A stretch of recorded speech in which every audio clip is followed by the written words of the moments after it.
Почему Министерство обороны России начало перехватывать инициативу по вербовке зэков? Кто сегодня состоит в рядах Росгвардии? И принимают ли участие в военных действиях украинские заключенные? Об этом поговорим с юристом Владимиром Мартыненко.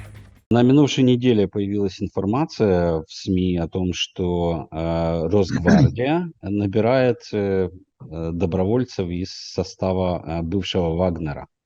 И в том числе бывших заключенных, которые воевали за Вагнера. В связи с этим вообще хотелось бы обсудить вот этот момент появления зэков в войсках.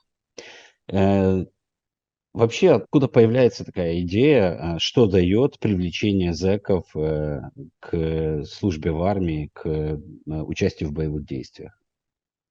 Давайте помним, что это не новая идея, и такая идея, она уже использовалась российским военным и невоенным и политическим руководством, причем она использовалась уже несколько раз, и она использовалась в Первой мировой войне, Второй мировой войне, когда готовились заградотряды из заключенных, которые могли, в принципе, кровью смыть свои преступления, которые они совершили до попадания в места не столь отдаленные. Сейчас эта практика используется в России достаточно плотно, и сейчас в большом своем составляющем процессе используется очень много тех, кто отбывает в тюрьмах и лагерях свои совершенные преступления, наказания за них. Мы эту картинку видим, причем видим с начала открытого вторжения. Этот процесс, он идет и расширяется максимально, насколько это можно сделать. Это большущий источник тех, кого можно отправлять на убой. Это большущий источник пушечного мяса, с которым можно не считаться в России. А так, в принципе, эта технология использовалась там постоянно. И, соответственно, можно рассказывать им сказки, у них нет доступа до абсолютно открытой информации и понимания того, что же будет после того, как они попадут на линию боевого столкновения. Им рассказывают всяческие истории, всяческие небылицы относительно того, какие преференции они получат после того, когда они пойдут и будут воевать, и с победой будут возвращаться. Но им же это рассказывают.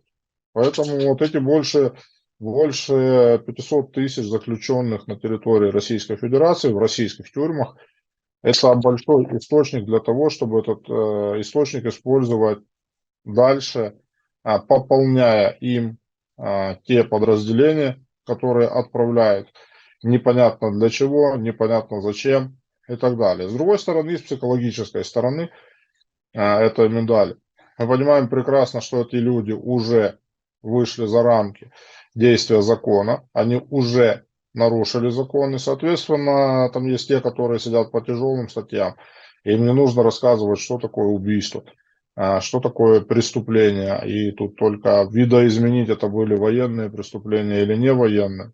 Это, в принципе, особо сильного труда не занимает. Понимание, как ими руководить, оно что же прекрасно выстроено на территории российских тюрем и лагерей. И вот эта вот воровская иерархия, которая там построилась, вот эта конструкция управления уголовным миром, она в России выстраивалась долгие года, и, соответственно, она достаточно эффективно используется и по этим моментам. Вот эта вот конструкция авторитета, вот эта институция воров в законе, вот эти вот все масти и все остальное, которые очень активно используются в местах лишения свободы, они дальше очень сильно проецируются и проявляются в тех уже силовых подразделениях, в тех конструкциях, которые, в принципе, есть. А дальше, после того, как был уничтожен Вагнер, после ликвидации Пригожина, дальше стоял вопрос о том, что эти боеспособные подразделения, из которых было набрано, как раз, собственно говоря, Вагнер, чтобы эти боеспособные подразделения, желающих из них, куда-нибудь привлечь. Ну, мы помним противостояние между подразделениями ЧВК «Вагнер» и Министерством обороны Российской Федерации.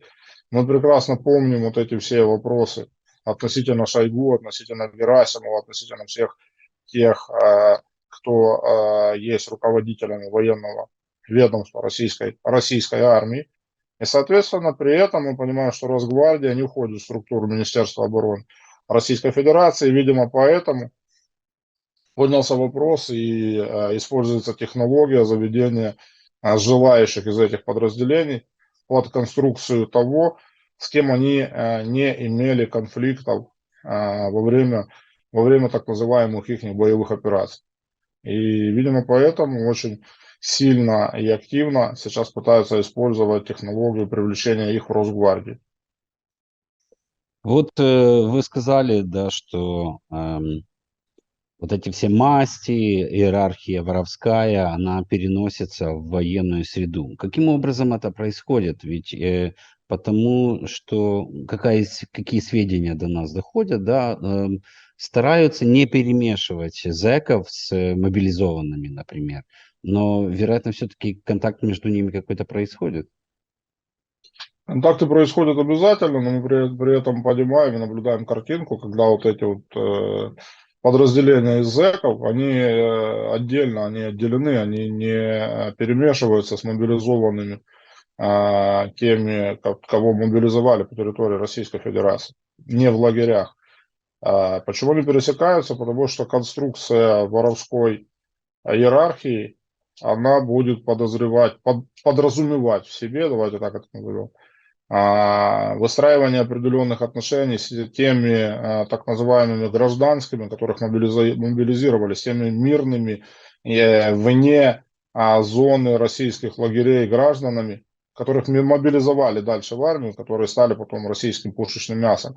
Сама по себе конструкция работы, само по себе отношение этой воровской кости к этим гражданам, которых мобилизовали с мирного населения. И, соответственно, как бы это не очень вяжется.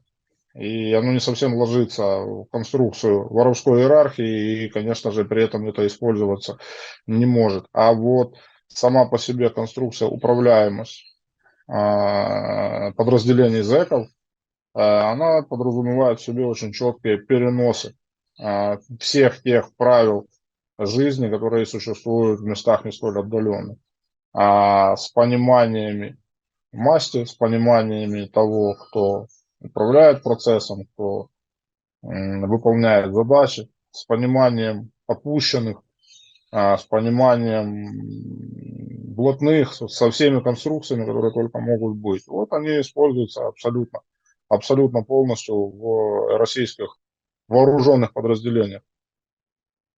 Воровская среда, она иерархическая, как мы, собственно, и обсуждаем сейчас, но иерархическая среда и военная.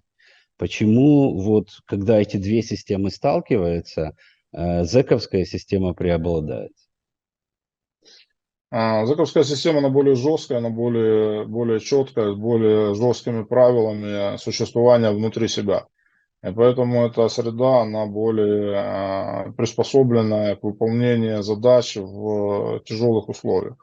Говорить о том, что вагнеровские подразделения состоят только из зэков, нет, это неправда. Там есть и те подразделения, у которых есть профессиональные военные, вольно-наемные военные, которые наняты, которые профессионально могут нести службу и выполнять задачи. И на самом деле они ничего не имеют общего с теми зэками, которых привлекли в это подразделение из мест не столь отдаленных. И это тоже противостояние в середине системы. Мы видим и другое противостояние. Мы понимаем, что по системе воровской линии не стоит вопрос о том, что, точнее, стоит вопрос о том, что нельзя одевать по понятиям, нельзя одевать погоны. Но при этом и нельзя брать в руки оружие.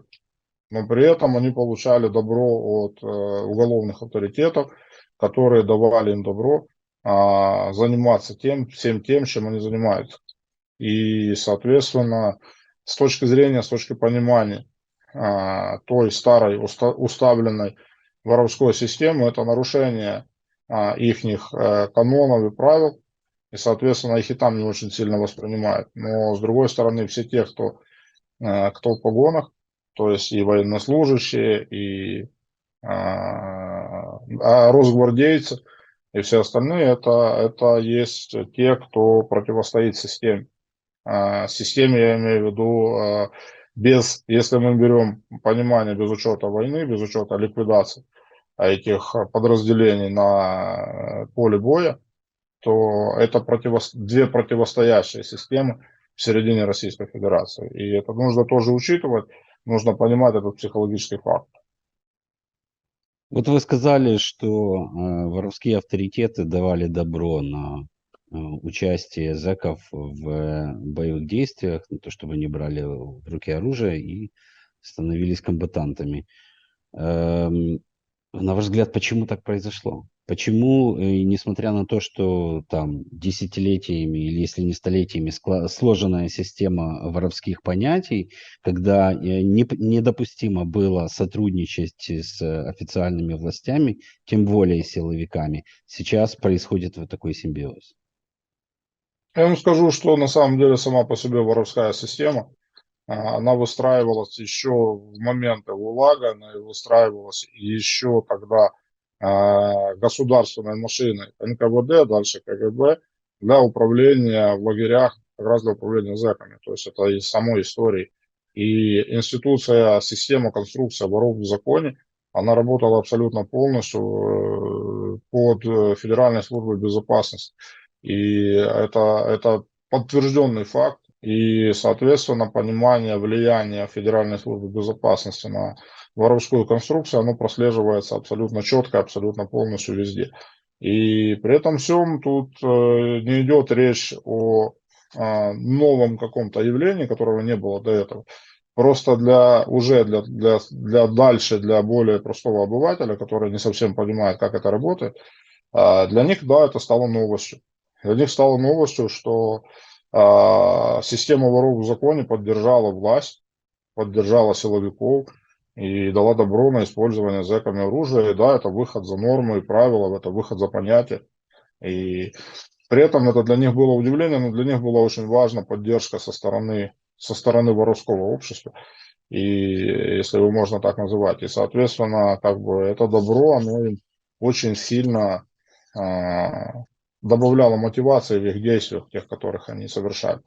Это все приправлялось разными соусами, начиная от отстаивания прав зэков, о том, что они получат лучшие отношения от администрации, и заканчивая, включая оплаты им, включая какие всякие преференции, и заканчивая снятие с них судимости. И это на самом деле для людей, которых посадили отбывать наказание, эти мотивы, они очень веские на самом деле. При поддержке еще воровской иерархии они сыграли очень, очень большую роль на самом деле в формировании этих подразделений зэк. Первым зэков набирать в этой войне стал Пригожин. Почему зэки поверили Пригожину? Ну, мы же понимаем прекрасно, что Пригожин с ними начинал разговаривать на их же языке. Пригожин сам был сидельцем, и Пригожин с ними говорил как с равными. Пригожин сам лично ездил по тюрьмам, разговаривал с авторитетами, разговаривал дальше с заключенными, убеждал их, рассказывал им эти все мотивы. И, соответственно, Пригожин их сплачивал на том поприще, где, в принципе, он воспринимался как свой. И это тоже играло огромную роль. А кроме того, я вам скажу, вот это вот институции воров в законе и всех остальных, и уголовных авторитетов, всех остальных вот этой публики в местах лишения свободы, там же использовались еще и дополнительные методы. То есть авторитетов вписывали в список тех, кого завербовали в ЧВК Вагнер. Они якобы туда попадали. А дальше якобы они отправлялись на фронт, якобы там они погибали, но при этом они никуда не ехали, получали новые документы, легальные документы. И после этого они обретали себе новую жизнь вне места заключения. Не обязательно в России. Пригожинские интересы были еще и в Африке достаточно большие. Тоже может быть. Беларусь мы слышали очень много, особенно на заре заката. После бунта Пригожинского мы увидели Беларусь. как территорию, где вагнера могли себя реализовывать дальше. То есть эта вся история была. И тут в том числе вот эта вот новая легенда, легендирование по этим уголовным авторитетам, освобождение их из мест заключения, она тоже играла свою роль. Конечно, при этом это для них большая мотивация. При этом они могли себе спокойно давать добро для заключенных, делать то, что они делали. На ваш взгляд, почему Минобороны стала перехватывать инициативу в вербовке заключенных, еще даже когда Пригожин был жив и Вагнер участвовал в боевых действиях на Донбассе? Минобороны начала перехватывать инициативу по одной простой причине. Эффективность Минобороны Российской Федерации была намного ниже, нежели эффективность этих подразделений, набранных из зэков. Это, конечно, позорная ситуация, когда оборонное ведомство страны, которая долгие годы готовилась к войне, которая наполнялась, которая финансировалась в огромных масштабах просто, дальше показала свою недееспособность. А те частные военные компании, которые набирались из зэков с нуля, с людей неподготовленных, но мотивированных идти и делать ту работу, на которую они нанимались, они показывали совсем другие результаты. Соответственно, конечно же, при этом всем и противостояние между Пригожиным и руководством Генерального штаба Российской Федерации, между оборонным ведомством Российской Федерации, оно возрастало, потому что, в принципе, обеспечение армии занимается Генеральный штаб и Министерство обороны Российской Федерации, по сути.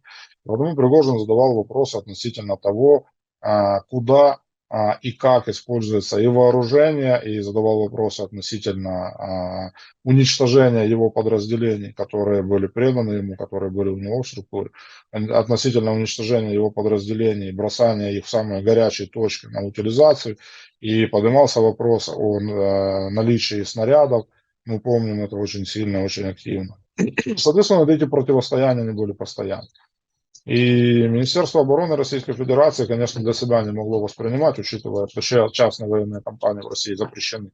Почему кто-то другой может быть субъектом в этом поле? Почему кто-то другой, а в данном случае зэк, могут тыкать носом и показывать, что российская армия она не выстроена, не работает четко, на ту коррупцию, которая там есть, на тот бардак, который там, в принципе, происходил. И для них это было тоже это чуждое восприятие. Ну и кроме того, мы же понимаем прекрасно, что восприятие офицерами, пусть это даже офицеры вражеской армии, но тем не менее какую-то честь и какое-то понимание и чувство внутреннего достоинства там было, оно прививалось, и, соответственно, воспринимать зэков как равных, они для себя не могли этого позволить и, в принципе, не могут позволить до этого момента. Потому мы слышали заявления некоторых генералов, которые говорили о том, что частные военные компании нужно завести в структуру Министерства обороны Российской Федерации, либо уничтожить вообще, чтобы такого явления в России просто не было. Потому что, в принципе, их эффективность, их результаты их работы, они значительно качественно отличались от того, что делали подчиненные российскому оборонному ведомству напрямую. Вот мы упоминали о том, что Росгвардия тоже вербует бывших заключенных, и Росгвардия это ж, по сути полиция, это внутренние войска. На ваш взгляд, зачем Росгвардии бывшие вагнеровцы, имеющие опыт боевых действий? Росгвардия используется на самом деле российской военной машиной периодически в тех или иных местах. На самом деле Росгвардия, да, это те внутренние войска, которые это полиция, которые, в принципе, их основная задача это наводить порядок, это препятствовать каким-то актам гражданского неповиновения, это наведение порядка уже в оккупированных территориях, на территориях, где не происходят боевые действия, то есть выстраивание там режима, и всего остального, и, соответственно, да, этим как раз и занимается эта функция Росгвардии. Но при этом мы помним еще подразделение Кадырова, которые тоже, в принципе, есть подразделениями Росгвардии, которые они же не в структуре Минобороны Российской Федерации, которые, в принципе, мы периодически слышали о том, что они применялись где-то в каких-то боевых действиях, но при этом мы слышали очень много информации о том, что они применялись как заградотряды для того, чтобы эти мобилизованные не разбежались. Это одна из причин, почему туда, в эти подразделения Росгвардии, можно привлекать бывших зэков, то есть тех, кто прошел котел смерти, давайте его называть прямыми вещи своими именами, котел смерти Вагнера, который в принципе, которые обкатанные, обстрелянные, подготовленные, боеспособные, которых можно бы было применять в разных конструкциях, включая, возможно, где-то применение для отражения атак наших сил обороны, либо же для наведения порядка уже на оккупированных территориях, в оккупированных городах и селах, либо для использования их как заградотрядов. И на самом деле они могут достаточно эффективно удерживать мобилизованных по территории Российской Федерации этих мужчин, назвать их мужчинами сложно, поэтому подбирал слово, которых дальше отправляют на убой в нашу страну. И в принципе вагнеровские подразделения, заведенные в структуру Росгвардии, они могут достаточно эффективно, достаточно сильно с этими процессами справляться, могут там применяться. Кроме того, мы понимаем, что по территории Российской Федерации мы уже видим такие моменты, видим такие показатели, когда начинаются акты гражданского неповиновения, когда начинаются бунты и переворот. Несмотря на большую утилизацию мужчин с этих территорий, но тем не менее мы видим угрозы начала там противостояний, в том числе вооруженных противостояний. И для гашения этих противостояний, соответственно, стоит вопрос о применении подготовленных частей, которые могли бы давать результат. Такими частями опять могут стать Вагнеры и бывшие Вагнеры, которые зайдут в структуру Росгвардии. А еще, кроме того, есть часть подразделений Вагнера, которые ни при каких условиях, ни при каких обстоятельствах не пойдут в структуру Министерства обороны. Но для того, чтобы их где-то куда-то в структуру включить, используется в том числе структура Росгвардии. Поэтому тут ответ лежит на поверхности. На ваш взгляд, какими могут быть последствия смешивания воровской среды со силовыми структурами России? Последствия могут быть ужасны, могут быть страшны. Те офицеры, которые есть в структуре полицейских подразделений территории Российской Федерации, это для них, конечно, восприятие того, что рядом с ними служат, воюют, защищают гражданский порядок, защищают территории зэки, те, которых они вчера, собственно говоря, ловили, по которым проводили расследование и закрывали их в тюрьмы и лагеря, а сейчас они вместе с ними получают восприятие как герои, статус героев, почести как у героев, и хоронят героев. И для них, конечно, это унижение, ниже которого быть просто не может. А с другой стороны, мы прекрасно понимаем, что те зэки, которые, в принципе, которых ловили эти же полицейские, иногда и при помощи Росгвардии в том числе, но для них это все равно менты. И с этим восприятием они, конечно же, никакого там уважения друг к другу быть не может, в принципе, априори, даже в зародыше. То есть эти противостояния, они уже изначально закладываются на потом, реализуя вопрос как раз по такому алгоритму. Ну и кроме того, мы увидим еще, что те представители Росгвардии, которые не прошли тюрьмы и лагеря, они посмотрят на то, что можно, оказывается, совершать преступления в России. Можно, оказывается, где-то перегибать палку. И после этого быть не наказанным, а возвестись в степень героя. И это для них тоже будет очень большим мотивирующим фактором выходить за рамки, предусмотренные законом. Это будет для них фактором усиливать давление и жесткость на всех гражданских, и это, соответственно, даст свои результаты в отношении построения полицейского государства, хотя куда еще более тоталитарного, чем есть Россия, тут очень сложно себе представить, но тем не менее еще закручивание гаек для российского общества. Это будет проблема. Это будет проблема, когда те, кто поставлены для защиты закона, будут первыми, кто этот закон будет нарушать. Это будет проблема, когда те, кто должен устанавливать законность, в своих примерах будут незадолго до этого будут сидельцами, которые, в принципе, этот закон нарушали. Поэтому для России это закладывается мина очень медленного действия, но она рванет и рванет с такой силой, что остановить последствия будет очень тяжело. По опыту афганской войны мы наблюдали, как после окончания афганской войны многие военные не нашли себе реализации в мирной жизни и но нашли себя в криминале. Сейчас в той ситуации, которая вот складывается, возможно ли такая ситуация, что после окончания войны в Украине, так как российская армия привлекала зэков для войны, потом зэки будут привлекать военных для своих криминальных каких-то группировок? Да, может быть.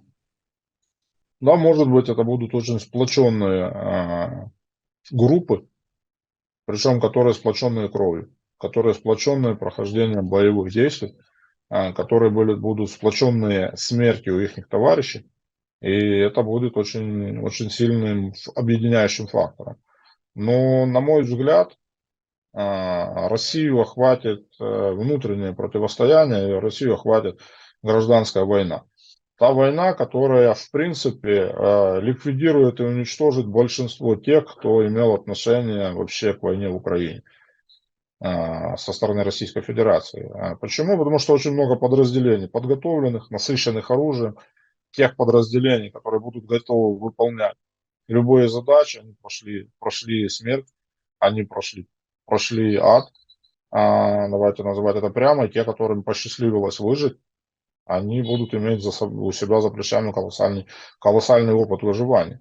И, соответственно, местные российские элиты, экономические, политические элиты, а в том противостоянии, которое разыгрывается уже на территории Российской Федерации, они будут привлекать эти подразделения для отстаивания своих интересов. За деньги, за политические ковришки, по национальным признакам, по очень многим вещам, которые дадут о себе знать, причем дадут о себе знать очень, очень скорое время. И такие вещи мы увидим очень вскоре. Мы уже сейчас видим реализации противостояния между этими элитами, субъектами, владеющими частной армией, и российская, и кремлевская элита. Мы видим уничтожение Пригожина, мы видим значительное ухудшение здоровья Кадырова. Пока мы говорим об ухудшении здоровья, потому что другой подтвержденной информации у нас нету, но тем не менее. И такие субъекты, владеющие частными армиями, они будут для себя принимать решения, что им делать. Умирать, либо же выстраивать противостояние с центром, с Кремлем, и отстаивать свои интересы, отстаивать свою безопасность, свои влияния, свои награбленные и ненаграбленные имущества. Потому что, в принципе, если раньше стоял вопрос о том, что их могли просто обезжирить финансово, сделать их недееспособными, несубъектными, то сейчас в связи с теми примерами, которые мы уже обговорили, стоит вопрос о вообще ихнем существовании дальнейшем, физическом существовании, либо физической ликвидации. Это будет для них иметь большую роль. Если они, конечно, могут думать, будут думать и так далее. Примеры того, как уничтожают тех, кто может стать субъектом, в Российской Федерации уже есть. И тут я думаю, что вскоре мы увидим соревнования, кто быстрее кого. Это очень скоро наступит. В самом начале полномасштабного вторжения я помню, как президент Украины Владимир Зеленский обращался к заключенным в Украине и обещал помилование тем, кто готовы будут взять в руки оружие и защищать Родину. Чем этот призыв отличается от набора зэков в России, и забирали ли в армию всех желающих, кто высказывался со стороны зэков брать в руки оружие? Я вам скажу, это отличается очень сильно, это отличается кардинально. Почему? Потому что российские заключенные нанимались в частные военные компании, которые дальше использовались для нападения на чужую страну, для грабежей, для разбоев, для всего остального, для насилия и все то, что умели делать зэки, ну, в чужой стране. Ситуация с обращением у нас к нашим заключенным, причем часть из этих заключенных, по ним еще суды даже не прошли, они сидели в следственном изоляторе. Но заключенным, которые за весь период войны, за все 9 лет, они на этот момент, уже 9,5, они имеют боевой опыт, и они могут быть полезны нашей стране для защиты нашей страны, для защиты наших территорий, для защиты нашей государственности, для предотвращения геноцида, уничтожения нас как нации. И люди, имеющие опыт, желающие взять в руки оружие, им надо эту возможность дать, потому что для защиты нашей страны вот эти все методы и средства, они очень, очень нужны, очень важны и очень правильны. Поэтому у нас и рассматривалась такая возможность. У меня нет информации, насколько много мужчин этой возможностью воспользовались, но я знаю достаточно много тех, кто имел отношение к военной службе, кто имел отношение к защите нашей страны в 2014 году, в 2015 году и так далее, в горячую фазу разгорания сепаратизма на Донбассе, после того, имея проблемы с законом и попав за решетку, то я имею несколько таких, достаточно много таких примеров, когда они достаточно эффективно защищают нашу страну от врага, от оккупантов. Они есть, и на самом деле тут есть чем гордиться. Поэтому как бы возможности заключенным, нашим мужчинам, попавшим за решетку, приступившим закон, возможности защищать свою страну, они должны быть даны обязательно, потому что защищать свою страну это огромная прерогатива, это огромный приоритет. И это обязанность каждого нашего гражданина. Спасибо большое за комментарий. Спасибо вам. Дня.